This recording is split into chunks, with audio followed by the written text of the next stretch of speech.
ভাইটি ভণ্টিহঁত, আজি মই তোমালোকৰ আগত হিতোপদেশৰ সাধুৰ অন্তৰ্গত সিংহ, নিগনি আৰু মেকুৰীৰ সাধু নামৰ সাধুটো ক'বলৈ ওলাইছোঁ দেই। সাধুটো বৰ ধুনীয়া, বৰ সুন্দৰ আৰু এটা ভাল শিক্ষামূলক সাধু, আৰু সাধুটো শুনি আশা কৰোঁ তোমালোকে খুব ভাল পাবা। এতিয়া বাৰু মই সাধুটো আৰম্ভ কৰিছোঁ দেই। সিংহ, নিগনি আৰু মেকুৰীৰ সাধু। এসময়ত বনেৰে ভৰা এক পাহাৰৰ গুহা এটাত সিংহ এটাই বাস কৰিছিল। তাৰ গুহাটোৰ ওচৰৰে এটা সৰু গাঁতত এটা নিগনি আছিল। সিংহটো অহা দেখিলেই নিগনিটোৰ জীৱ উৰি যায় আৰু সি দৌৰি গৈ গাঁতত সোমায়। কিন্তু সিংহটো যেতিয়া ঘোৰ টোপনিত নিমগ্ন হৈ থাকে নহয়, সি ওচৰ দি গ'লেও সিংহটোৱে তাক একো নকৰে, মানে তাক আচলতে দেখাই নাপায়। নিগনিটোৱে আছিল বৰ খটাসুৰ। শুই থাকোঁতে নিশ্চল হৈ বহি থকা সিংহটোক দেখি তাৰ মনত এটা দুষ্ট বুদ্ধি জাগিল। সেইমতে এদিন সি লাহে লাহে গৈ সিংহটোৰ একেবাৰে কাষ পালেগৈ। কিন্তু সিংহটোৰতো গভীৰ টোপনি, বা সিংহই একো লৰচৰেই নকৰে। এইবাৰ সি কি কৰিলে জানা? লাহে লাহে সিংহটোৰ গাত উঠিল। তথাপিওচোন সিংহটোৰ কাণ সাৰেই নাই। তাৰপিছত সি চল পাই এইবাৰ সি সিংহটো একেবাৰে মূৰৰ ওপৰ পালেগৈ। নাই, তথাপিও সিংহটো গভীৰ টোপনিত নিমগ্ন, লৰচৰেইচোন নাই। এইবাৰ নিগনিটোৰ মূৰত আন এটা দুষ্ট বুদ্ধি জাগিল দেই। সকলো জন্তুৱে কয় যে সিংহৰ কেশৰত হাত দিয়াৰ নিচিনা সাধ্য কাৰো নাই। যিয়ে এই কামটো কৰিব নহয়, সি নিৰ্ঘাত মৃত্যুক সাৱটি ল'ব লাগিব। পাছে সেই কেশৰত সামান্য নিগনি এটাই যদি স্পৰ্শ কৰে, তেন্তে নিগনিটোৰ গৰ্ভ কিমান হ'ব চিন্তা কৰি চোৱাচোন। আৰু সিংহটোৱে যে কিমান লাজ পাব। এই বুলি ভাবি নিগনিটোৱে গৈ সিংহৰ কেশৰৰ একেবাৰে মাজত গৈ বহি দিলেগৈ। নাই, তথাপিওতো সিংহৰ একো সাৰ সুৰেই নাই। তাৰমানে সিংহটো ইমান টোপনিত লালকাল। নিগনিটোৱে আশা কৰিলে যে তাৰ এই কাম আন জন্তুৱে দেখক। সি মানে কিমান এটা গৌৰৱৰ কাম কৰিছে নহয় জানো? গতিকে সি এনেকুৱাকৈ ভাবে, মোক কোনো নেদেখে কিয়? সি কি কৰিছে? সিংহৰ একেবাৰে কেশৰৰ মাজত বহিছে। সি চাৰিওপিনে চালে, কিন্তুতো কোনো জন্তুৱে সেইপিনে অহা যোৱা কৰা দেখা নাপালে। তাৰপিছত সি ইমান ডাঙৰ এটা কাম কৰিছে, কিন্তু কোনোৱে দেখোন তাক দেখা নাপালে। তাৰ বিৰাট মনটো উচপিচ লাগিল দেই। আৰু এটা কথা, বিশেষ কাম নাথাকিলে সিংহৰ গুহাৰ ওচৰেদি কোনোবা বাৰু জন্তু যাবলৈ সাহস আছেনে? কিবা এটা জগৰ লাগিলে হয়তো গোটেই সেই জন্তুটোৰ প্ৰাণটোৱে দিব নালাগিবনে? এই অবিশ্বাস্য কামটো কোনোৱেই নেদেখাত সিংহটো বৰ হতাশ হ'ল দেই। সি আৰু এটা কথা উপলব্ধি কৰিলে যে পাছতো এইটো সি যি কাম কৰিছে জন্তুৱে নেদেখিব। সি বাপৰে সিংহৰ কেশৰত বহিছে আৰু তাক কোনো এতিয়ালৈকে দেখাই নাই, কোনো নায়েই দেখোন সি তেতিয়া। গতিকে সি যে কিমান এটা সিংহৰ কেশৰত বহিছে এইটো প্ৰচাৰটো সি নাপাব। তাকে ভাবি এতিয়া মনে মনে এটা ভাবি বুদ্ধি উলিয়ালে। সি ভাবিলে, যদি সি সিংহৰ কেশৰৰ মানে চুলিৰ কিছু অংশ যদি কুটি পেলায়, তেতিয়াতো আটাইয়ে সেয়ে দেখিব, আৰু দেখিলেই গম পাই যাব যে কোনোবাই সিংহৰ কেশৰৰ মানে চুই চোৱাৰ ইমান দুঃসাহস কৰিছে। কোনে কামটো কৰিছে? তেতিয়াতো চবৰে মাজত আলোচনা হ'ব নহয় জানো? তেতিয়াতো সেই কামটোই নিগনিয়ে কৰিছে বুলি ওলাই যাব। আৰু তাকে ভাবি সি কি কৰিলে জানা? সি তেতিয়া তাৰ কিমান গৌৰৱ লাগিব ন, যে বা নিগনিয়ে সিংহৰ কেশৰ কাটিলে। তাকে ভাবি সি কি কৰিলে জানা? বৰ সাৱধানেৰে সিংহৰ কেশৰৰ কিছু অংশ কুটি পেলালে। বেচেৰা সিংহটো একো গম নাপালে। তাৰপিছত কাম শেষ হোৱাৰ পিছত নিগনিটোৱে কি কৰিলে জানা? দৌৰ মাৰি আহি সি সিংহৰ যিটো হেৰি আছিলে গঁৰাল, যিটো সিংহৰ থকা গঁৰাল আছিলে তাৰে ওচৰতে দৌৰ মাৰি তাৰ নিজৰ গাঁতত সোমাল। কিছু সময় পিছত সিংহটোৱে গভীৰ টোপনিৰ পৰা সাৰ পালে। তাৰ কি হ'ল জানানে? বৰ পিয়াহ লাগিল। সি পিয়াহ পলুৱাবলৈ ওচৰতে এটা সৰোবৰত পানী খাবলৈ গ'ল।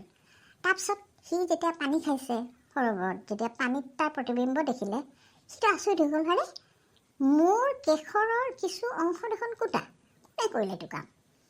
কিন্তু এতিয়া ইমান সাহস কাৰ হ'ল? মোৰ কেশৰ কাটিছে, কাৰ ইমান সাহস? তাৰপিছত ভাবিলে নিগনি নেকি? তাৰ ঘপকৈ মনত পৰিল দেই, তাৰ গুহাটোৰ ওচৰতেতো এটা নিগনি থাকে, আৰু এই কুটা কামটো কোনে কৰে? নিগনিহে কৰে। গতিকে এইটো কাম সি নিগনিৰ বাহিৰে কোনে কৰিব?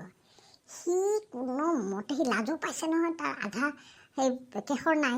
সি কোনোমতে তাৰ কেশৰখিনি ঢাকিবলৈ যত্ন কৰিলে দেই, বেলেগ কেশৰেৰে, আৰু লৰালৰিকৈ সি গুহাটোলৈ উভতি যাব খুজিলে।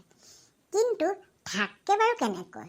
কাৰণ বহুত জন্তুৱে তাক বাটতে সেয়া দেখিলে, ৰাম, পশুৰাজৰ দেখোন কি হ'ল, আধা কেশৰ কোনোবাই কাটি পেলালে। তেতিয়াতো সি বিৰাট লাজ পালে। পশুৰাজৰ বাবে মুখৰ আগত কোনো একো নকয়, সেইটো ঠিক। সন্মানেৰে সকলোৱে কি কৰে, তাৰমানে সিংহটোক যাবলৈ দিলে, বাট মুকলি কৰি দিলে। কিন্তু সিংহটোৱে পিছ দিওঁতেইতো চব ফিচিঙা ফিচিং কৰিব ধৰিলে। সিংহৰ কেশৰ কোনে কুটিলে? হাঁহিলে কেইটামানে, কোনেবা কুটিছে, এইটোতো ধেমালি কথা নহয়। সিংহ হৈছে বনৰ ৰজা, যাক চবেই ভয় কৰে। দুই এটা এই বুলি কোৱাও সিংহৰটো কাণত পৰিছে দেই। মোক দেখি হাঁহিছে। আৰু এই হাবিত সিংহৰ চুলিত ধৰি টানিব পৰা বলৱান জীৱও আছে দেই, এনেকৈ কোনোবাই কোৱাটোও কিন্তু সিংহৰ কাণত পৰিল। সিংহৰ যে লাজ পালে নহয়, কি ক'বা, মৰি যাওঁ হ'ল। সামান্য নিগনি এটাৰ বাবে সি এনে অপমান পাবলগীয়া হৈছে। কেশৰখিনি ভালকৈ গজালৈকেতো সি বেছি দূৰলৈ নগ'ল দেই। তেতিয়া গজালৈকে সি আৰু দূৰলৈ নগ'ল, কাৰণ দূৰলৈ গ'লে তাক চবেই দেখা পাব, বেলেগ জন্তুবিলাকে হাঁহিব। সেইকাৰণে সি দূৰলৈ নগ'ল, ওচৰতে যি পালে তাকে চিকাৰ টিকাৰ কৰি খাই থাকিলে। তাৰপিছত যেতিয়া সিংহটোৰ কেশৰখিনি আকৌ গজি উঠিল নহয়, দীঘল হৈ উঠিল, চুলি বঢ়া নিচিনা তাৰ কেশৰখিনিও বাঢ়ি গ'ল, তেতিয়াই সেই সিংহটোৱে আকৌ একে কামকে কৰিলে। তেতিয়া সিংহটোৱে এদিন শুই থাকোঁতে বিৰাট টোপনি যাওঁতে মনে মনে আকৌ সেই নিগনিটোৱে উঠি পেলাই কি কৰিলে, আকৌ কেশৰ আধা কেশৰ কুটি পেলালে। এতিয়াতো সিংহটোৰ প্ৰচণ্ড খং উঠিল। নিগনিটোৱে ইমান সাহস, আৰু সিংহটোৰো নিজৰো বেয়া লাগিল, ইমানেই টোপনি নে নিজৰো। তাৰপিছত নিগনিটো উঠা গম নাপালে। নিগনিটোক মজা দিবলৈ সিংহই কি কৰি থাকিলে, চুপি থাকিল। কিন্তু সিংহটোৱে যেতিয়া সাৰে থাকে নহয়, নিগনিটোৱে কেতিয়াও গাঁতৰ পৰা ওলাই নাহে, আৰু সি চাই থাকে সিংহটো। আৰু সিংহটো ইমান সৰু গাঁতততো হেৰি কৰিব নোৱাৰে, থাপ মাৰি নিগনিটোক ধৰি আনিবও নোৱাৰে সোমাই গৈ পেলাই। গতিকে সিংহটোৱে যেতিয়া সাৰে থাকে, তেতিয়া নিগনিটোৱে মনে মনে কি কৰে জানা, তাক সিংহটোক চাই থাকে। এতিয়া সাৰে থাকিলে নাহে নিগনিটো, তথাপি মাজে মাজে তাক ধৰিবৰ কাৰণে সিংহটোৱে কি কৰে জানা, টোপনিৰ ভাও ধৰি থাকে। এবাৰ তেনেকৈ ভাও ধৰি থাকোঁতে নিগনিটো ওলাই আহিছিল মাত্ৰ, আৰু টোপনিৰ ভাও ধৰি থকা সিংহটো তাক ধৰিব খুজিছিলেই কিন্তু দেই। কিন্তু ইমান অকণি নিগনিটো যে প্ৰাণপণে দৌৰি গৈ গাঁতটোত যি সোমাল, আৰু কোনোমতে সি বাচিলে। তেতিয়াৰ পৰা নিগনিটো আৰু সাৱধান হ'ল। সিংহৰ নাকৰ ঘৰঘৰণি নুশুনালৈকে নিগনিটোৱে ওলাই নহাই হ'ল। আৰু যেতিয়াই ওলাই আহে তেতিয়া সি ইমান বদমাছ নহয়, সিংহৰ কেশৰ অলপ কুটিলেহে তাৰ মনটো ভাল লগা হ'ল। সিংহটোৱেতো লাজে অপমানে একেবাৰে জ্বলা কলা হ'ল। এনেকুৱা অৱস্থা হ'ল যে নিগনিটোৰ হাতৰ পৰা উদ্ধাৰ পোৱা ৰাস্তাই নোহোৱা হ'ল সিংহটোৰ। কাৰণ সিংহৰ যেতিয়া টোপনি যায়, গভীৰ টোপনি যায়, সিংহটো আৰু তাক পটককৈ ধৰিবও নোৱাৰে, ধৰাটো তাক সম্ভৱ নহয়। কি কৰা যায় চিন্তা কৰি সিংহই এটা বুদ্ধি পালে। সি ভাবিলে যে কোনো প্ৰাণীক তাৰ উপযুক্ত শত্ৰুৰ দ্বাৰাহে তাক পৰাভূত কৰিব পৰা যায়। নিগনিৰ শত্ৰু কোন? নিগনিৰ শত্ৰু হৈছে মেকুৰী। নিগনিয়ে কাক ভয় কৰে? মেকুৰী। গতিকে সিংহই ভাবিলে যে মই মেকুৰীকে পোহোঁ। মেকুৰীটো কি কৰিব, মেকুৰী যেতিয়া আহিব নহয় তেতিয়া নিগনিটো ভয় কৰিব। গতিকে সি এটা মেকুৰী তাক ৰক্ষা পাতি থ'লে। তাৰপিছত মেকুৰীটোলৈ আকৌ নিগনিটোৰ অত্যন্ত ভয় নহয়। সিংহটোৱে কি কৰে জানা, প্ৰতিদিনে মাংস খাবলৈ লোভ দেখুৱাই মেকুৰীটোক আনি তাৰ ওচৰত ৰাখিলে। আৰু মেকুৰীৰ কাম হ'ল সিংহটো শুই থকা সময়ত নিগনিটোৰ সম্ভাৱ্য আক্ৰমণৰ পৰা, সি যে কুটি থাকে যে কেশৰ কুটে যে, আক্ৰমণৰ পৰা সিংহটোক ৰক্ষা কৰিব লাগিব।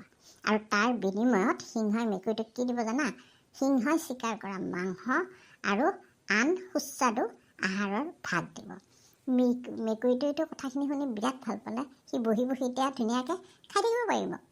তাৰপাছত এদিন সিংহটোৰ নাকৰ ঘৰঘৰণি আৰম্ভ হোৱাৰ পাছত নিগনিটোৱে মনে মনে ওলাই আহি দেখিলে যে সিংহৰ ওচৰত দেখোন এটা জমদূত। তাৰ জমদূত মানে সি মেকুৰীলৈ বিৰাট ভয় কৰে। সেই মেকুৰীটোৱে তাক দেখাৰ লগে লগে দৌৰি খেদি আহিল আৰু নিগনিটো দৌৰ মাৰি কোনোমতে গাঁতৰ ভিতৰত সোমাই বাছিল। তাৰ পাছত নিগনিটোৱে সিংহৰ শোৱাৰ সময়ত তাৰ আৰু কেশৰ কুটিব মানে যাব খোজে যদিও গাঁতৰ পৰা ভুমুকি আছে সি মেকুৰীটোকহে দেখে। আৰু কাৰণ মেকুৰীটোৱে পহৰা দি থাকে আৰু তাক দেখাৰ লগে লগে মেকুৰীটোৱে খেদি আহে আৰু সি লৰালৰিকৈ গাঁতৰ ভিতৰত সোমাবলগীয়া হয়। মেকুৰীটো অহাৰ পৰা সিংহৰ কিন্তু বেছ আৰাম হ'ল আৰু ভালো হ'ল দেই। সি নিশ্চিন্তে শুব পৰা হ'ল। তাৰ কেশৰবিলাকো লহপহকৈ বাঢ়ি আহিল আৰু কোনোৱে সেই তাৰ কেশৰ কুটিব নোৱাৰা হ'ল, নিগনিটো বিশেষকৈ। আৰু তেতিয়াতো সি লাজতো নপৰে। গতিকে সিংহই আৰামত শুই মেলি এটা মানে খুব সুখৰ দিন আহিল। আৰু সেই সহায় কৰাৰ কৃতজ্ঞতাত সিংহটোৱে কি কৰিলে, মেকুৰীটোক যথেষ্ট মাংস খাবলৈ দিলে আৰু একো কষ্ট নকৰাকৈ এনে দুষ্প্ৰাপ্য আহাৰ খাই মেকুৰীটোৰ স্বাস্থ্য পাতিও বৰ ধুনীয়া হৈ আহিল দেই। তাৰপিছত এদিন নিগনিটোৱে বাহিৰলৈ কিবা কামত ওলাই আহোঁতে মেকুৰীয়ে তাক একদম খেদি ধৰি গৈ তাক মাৰি পেলালে। এইবাৰ সিংহটোৰ ভয় একেবাৰেই নাইকিয়া হ'ল, কাৰণ নিগনিটো মৰিল নহয়। সিংহৰ ভয় নাই আৰু এতিয়া। আৰু লাহে লাহে সি মেকুৰীটোক কি কৰিলে জানা, অৱহেলা কৰিবলৈ আৰম্ভ কৰিলে। আনকি তাক ভালকৈ খাবলৈও নিদিয়া হ'ল।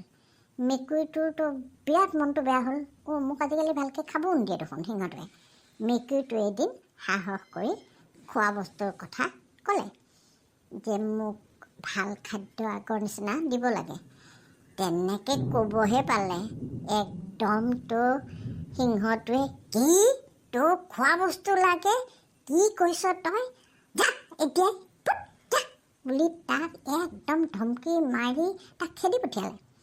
মেকুৰীটোৰ বিৰাট দুখ লাগিল দেই। সি দুখ মনেৰে আগৰ তাৰ ঠাইলৈ তাৰ যিটো কষ্টকৰ জীৱন আছিল, নিজে চিকাৰ কৰি খোৱা, সেই কষ্টকৰ জীৱনটোলৈ সি উভতি গ'ল। মেকুৰীটোৱে তেতিয়া উপলব্ধি কৰিলে সি আচলতে নিজেই নিজৰ অনিষ্ট সাধন কৰিলে আৰু নিগনিটোক সি মাৰি পেলাই সিংহৰ ওচৰত কি হ'ল, তাৰ নিজৰ গুৰুত্বটো হেৰুৱাই পেলালে। আৰু সেইকাৰণে সি এতিয়া সিংহৰ ওচৰত অৱহেলাৰ পাত্ৰ হ'বলগীয়া হ'ল। তাৰ বিৰাট দুখ লাগিল, মেকুৰীটোৱে মন মাৰি পেলালে।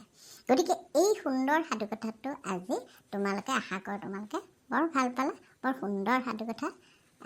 গতিকে এই সাধুকথাটো তোমালোকে এটা তাত নীতি শিক্ষা বা এইটোৱে সোমাই আছে সাধুকথাটোৰ ভিতৰত যে নিজে নিজৰ আচলতে লোকৰ কথা মতে নিজে নিজৰ অনিষ্ট সাধন কৰিব নালাগে। লোকৰ কথা মতে উপলব্ধিটো ভালকৈ কৰিব লাগে, চিন্তা কৰিব লাগে। লোকৰ কথা মতে কাম কৰাটো উচিত নহয়। বুজিলা? কেনেকুৱা লাগে বাৰু সাধুকথাটো? আশা কৰোঁ খুব ভাল পালা তোমালোকে, নহয়নে বাৰু?